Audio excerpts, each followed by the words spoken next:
दोस्तों एक बार फिर से नए वीडियो में आप सभी का स्वागत है। तो यहाँ पर क्लास 10th के चैप्टर 2 बहुपद का एक सवाल लिखा हुआ है। बहुत ही अच्छा सा सवाल है। द्विघात बहुपद 6x² - 7x - 3 के शून्य ज्ञात कीजिए। इसके शून्यकों और गुणांकों के बीच संबंध की सत्यता की जांच कीजिए। तो ये सवाल यहाँ पर लिखा हुआ है। यहाँ पर हमें शून्यकों और गुणांकों के बीच जो संबंध है वो संबंध सत्य है या फिर नहीं, हमें यहाँ पर जांच करनी है। चलिए दोस्तों, सबसे पहले यहाँ पर लिखेंगे हल। उसके बाद यहाँ पर ये जो हमें द्विघात बहुपद दिया गया है 6x² - 7x - 3, इसको जब हम हल करेंगे तो हमें यहाँ से x के 2 मान प्राप्त होंगे। यहाँ पर x जो चर है तो x के 2 मान प्राप्त होंगे और x के प्राप्त दोनों मानों को ही हम शून्य कहते हैं। तो शून्य यहाँ से हमें प्राप्त हो जाएंगे। उसके बाद यहाँ लिखा हुआ गुणांक, ये गुणांक क्या होते हैं दोस्तों? इस समीकरण की हम तुलना करेंगे ax² + bx + c से, तो वहाँ पर हमें a b c के गुणांक प्राप्त होंगे। फिर हम शून्यक और गुणांकों को आपस में बराबर करेंगे और देखेंगे दोनों बराबर हैं या नहीं। तो चलिए सवाल हल करते हैं। यहाँ पर बेहतर तरीके से आपको समझ में आएगा। तो यहाँ पर हमें समीकरण दिया गया है, यानी द्विघात बहुपद जो दिया गया है 6x² - 7x - 3, इसके बराबर हम 0 मान लेंगे और इसको हम मान लेंगे समीकरण 1। और यहाँ पर लिखेंगे समीकरण 1 की तुलना, हमने यहाँ पर क्या लिखा? समीकरण 1 की तुलना ax² + bx + c = 0 से करने पर ये द्विघात बहुपद का मानक समीकरण होता है या फिर व्यापक समीकरण। इसे द्विघात समीकरण का व्यापक समीकरण या फिर मानक समीकरण कहते हैं। इसी से द्विघात समीकरण जो होता है उसकी तुलना होती है। यहाँ से हमें गुणांक प्राप्त होते हैं। चलिए x² के बराबर है तो a बराबर कितना हो जाएगा? a बराबर 6 हो जाएगा। यहाँ पर x² का गुणांक a है तो यहाँ पर x² का गुणांक 6 है तो a बराबर 6 हो जाएगा। उसके बाद x का गुणांक b है, x का गुणांक -7 है तो x के बराबर है तो b बराबर कितना हो जाएगा? b बराबर, यहाँ माइनस लगा हुआ है तो माइनस सहित यानी -7। उसके बाद c क्या है? अचर पद। तो अचर पद का मान कितना है? 3 है, लेकिन माइनस है तो माइनस सहित लिखेंगे c बराबर -3। उसके बाद अब हम दोस्तों सूत्र लगाएंगे। तो हम कौन सा सूत्र लगाएंगे? श्रीधराचार्य सूत्र। चलिए, तो यहाँ पर हमने क्या लिखा? श्रीधराचार्य सूत्र से। तो सूत्र क्या होता है? x बराबर -b ± और अंडर रूट में होता है b² - 4ac और पूरे के बटे में 2a होता है, 2 × a। चलिए यहाँ पर रख देते हैं। तो यहाँ पर b का मान कितना है? यहाँ पर b का मान है -7, माइनस यहाँ पहले लिखा हुआ है और b का मान -7 है तो माइनस माइनस प्लस हो जाएगा। यहाँ 7 लिख लेते हैं, प्लस माइनस और रूट के अंदर b², तो b का मान -7 है, ऊपर स्क्वायर लगा देंगे। -4 इंटू का मतलब गुणा, a का मान 6 है और गुणा लगाएंगे, c का मान -3। चलिए पूरे के बटे में यहाँ पर क्या है? 2 × a का मान कितना है? 6 है। तो यहाँ तक आप सभी लोग अच्छे से समझ गए होंगे। 7 लिखेंगे प्लस माइनस, यहाँ पर रूट लगाएंगे। माइनस का स्क्वायर क्या होगा? प्लस होगा। ऊपर सम संख्या यदि हो तो माइनस हट जाता है। 7 का स्क्वायर 49 होगा।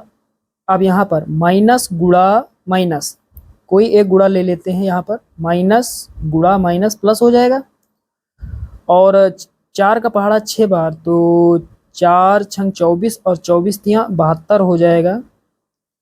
और पूरे के बटे में क्या लिखेंगे? 2 का टेबल 6 बार यानी 2 × 6 = 12। चलिए आगे हल करते हैं। 7 लिखेंगे प्लस माइनस, यहाँ पर रूट लगाएंगे। 72 और 49 बीच में प्लस है, दोनों को जोड़ देंगे तो कितना होगा? 9 2 11 का 1 हासिल 1, 7 4 11 1 12। तो 49 + 72 कितना हो जाएगा? 121 हो जाएगा। 121 को हम क्या लिख सकते हैं? 11 का स्क्वायर, यानी 11 का स्क्वायर 121 होता है और बटे में कितना लिखेंगे? 12। चलिए अब आगे हल करते हैं। 7 लिखेंगे प्लस माइनस, यहाँ पर स्क्वायर से रूट कैंसिल हो जाएगा, कितना बचेगा 11 और नीचे कितना 12।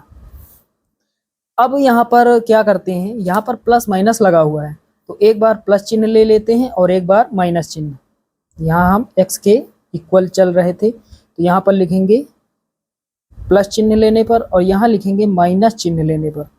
प्लस चिन्ह लेने पर तो जब प्लस चिन्ह लेंगे तो ऊपर का प्लस लिखेंगे, x बराबर 7 लिखेंगे और ये प्लस 11 लिखेंगे और 12 लिख देंगे। चलिए तो x बराबर 7 प्लस 11 कितना हो जाएगा, यहाँ पर 18 हो जाएगा और नीचे 12। चलिए थोड़ा हल कर देते हैं, 6 से काट देते हैं, 6 के पहाड़े में 18 और 12 दोनों आता है तो 6 दूना 12 और 6 तियाँ 18 तो x बराबर 3/2।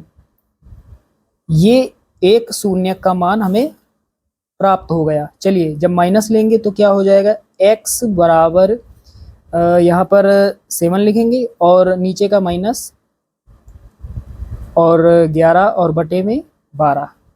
x बराबर, यहाँ पर माइनस वाली संख्या बड़ी है तो माइनस का ही बचेगा, माइनस लगा लेते हैं। अब बड़ी संख्या में छोटी घटा देते हैं, 11 में घटा देंगे 7 कितना बचेगा 4 बचेगा और नीचे 12। 4 1 के 4, 4 तियाँ 12 तो x बराबर क्या हो जाएगा -1/3। तो यहाँ पर एक शून्य का और मान हमें प्राप्त हो चुका है। तो यहाँ पर 2 शून्य हमें प्राप्त हुए।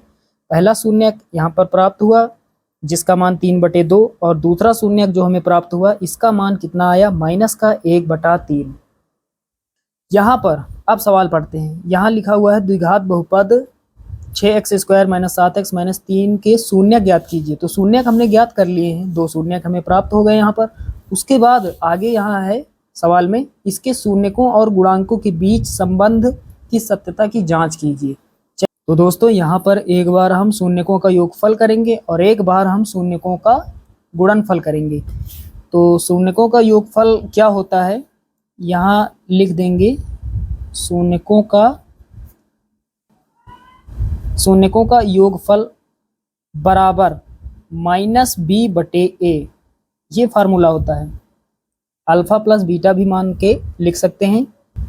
तो शून्यकों का योगफल यानी जो शून्य प्राप्त हुए उनका योगफल, उनके बीच में प्लस लगाना है, योगफल का मतलब प्लस होता है। तो यहाँ लिखेंगे 1 शून्य 3/2 प्लस लगाएंगे, योगफल का मतलब प्लस, और दूसरा शून्य -1/3 बराबर यहाँ पर b/a। यहाँ पर b/a क्या है, गुणांक हैं। चलिए यहाँ पर मान रखते हैं, माइनस लगाएंगे, b का मान कितना है -7 है तो -7 और बटे में a कितना है 6 है। ये माइनस यहाँ पर हमने लगाया, b का मान -7। तो चलिए आगे हल करते हैं। 3/2 हो जाएगा, माइनस गुणे प्लस माइनस हो जाएगा 1/3 बराबर माइनस माइनस प्लस हो जाएगा 7/6। अब तिर्यक गुणा कर लेंगे, 3 का पहाड़ा 3 बार, 3 तिहाई 9 माइनस 2 1 के 2 और नीचे 2 तिहाई 6 हो जाएगा और बराबर 7/6। 9 में घटा देंगे 2 कितना बचेगा 7 बचेगा और नीचे कितना 6 और इधर बराबर में 7/6। यहाँ पर देख पा रहे हैं दोनों एक दूसरे के इक्वल हैं, मतलब लेफ्ट हैंड साइड जो है वो राइट हैंड साइड के बराबर है। तो यहाँ पर लेफ्ट हैंड साइड जो है वो राइट हैंड साइड के बराबर हो जाएगा क्योंकि दोनों पक्ष बराबर हैं। अब क्या करेंगे, अब लिखेंगे शून्यकों का गुणनफल। शून्यकों का गुणनफल किसके बराबर होता है, c/a के बराबर, यानी alpha into beta is equal to c/a। तो यहाँ पर पहला शून्यक हमने क्या यहाँ पर प्राप्त किया 3/2 गुणा लगाएंगे, दूसरा शून्यक -1/3 बराबर c का यहाँ पर अचर पद जो है इसका मान कितना है -3 और बटे में a का मान कितना है 6।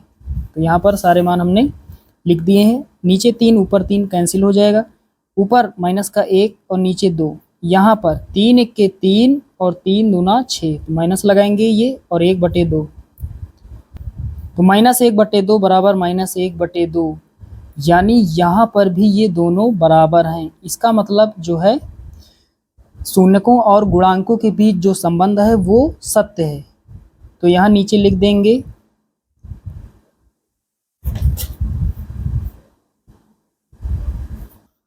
तो ये नीचे एक लाइन लिख देंगे, क्या लिखेंगे, अतः शून्यकों और गुणांकों के बीच संबंध सत्य है। सही है, यहाँ पर हमने देख भी लिया। चलिए दोस्तों, मिलते हैं अगले वीडियो में, तब तक के लिए जय हिंद।